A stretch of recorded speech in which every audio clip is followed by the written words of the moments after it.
ഇവരുടെ ശരീരത്തിലെ ഒരു ഭാഗം നമ്മൾ ആരും മൈൻഡ് പോലും ചെയ്യാറില്ല. ഇനി എങ്ങനെ പറ്റില്ല, മൈൻഡ് ചെയ്തിട്ടില്ല എന്നുണ്ടെങ്കിൽ പണി കിട്ടും. ഞാൻ പറഞ്ഞു വരുന്നത് ഇവരുടെ പോനെക്കുറിച്ചാണ്. ഏറ്റവും ക്യൂട്ടായിട്ടുള്ളൊരു പാർട്ടാണ് അവരുടെ പോ. ഇത് ലിയോൻ്റെ പോവാണ്. ഒരുപാട് ഹെയർസ് വളർന്നു നിൽക്കുന്നത് നിങ്ങൾ കണ്ടോ? ഇങ്ങനെ ഒരിക്കലും നമ്മൾ ചെയ്യാൻ പാടില്ല.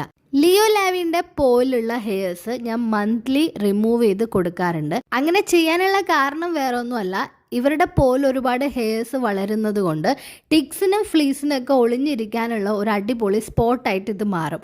അത് കൂടാതെ എന്തെങ്കിലും മുറിവുകൾ പറ്റിയാലോ എന്തെങ്കിലും അഴുക്കുകൾ അടിഞ്ഞുകൂടിയാലോ ഒന്നും നമ്മൾ കാണില്ല. ഈ ഹെയർസ് നമ്മൾ ഇങ്ങനെ മന്ത്ലി റിമൂവ് ചെയ്ത് കൊടുക്കുകയാണെങ്കിൽ പോ എപ്പോഴും നീറ്റായിട്ടിരിക്കും. പോൻ്റെ ഉള്ളിൽ നമുക്ക് നല്ല വൃത്തിയായിട്ട് കാണാനും പറ്റും. ഇതൊരു നിസ്സാര കാര്യമായിട്ട് നിങ്ങൾക്ക് തോന്നിയേക്കാം, പക്ഷേ നിങ്ങളിത് റെഗുലറായിട്ട് ചെയ്യുകയാണെന്നുണ്ടെങ്കിൽ ഇവരുടെ ഹെൽത്ത് ഇമ്പ്രൂവ് ചെയ്യാനായിട്ട് ഇത് ഒരുപാട് സഹായിക്കും. സോ ഇതുവരെ ട്രൈ ചെയ്തിട്ടില്ലെങ്കിൽ ഒന്ന് ട്രൈ ചെയ്ത് നോക്കാം കേട്ടോ. അപ്പോൾ ശരി, ബൈ.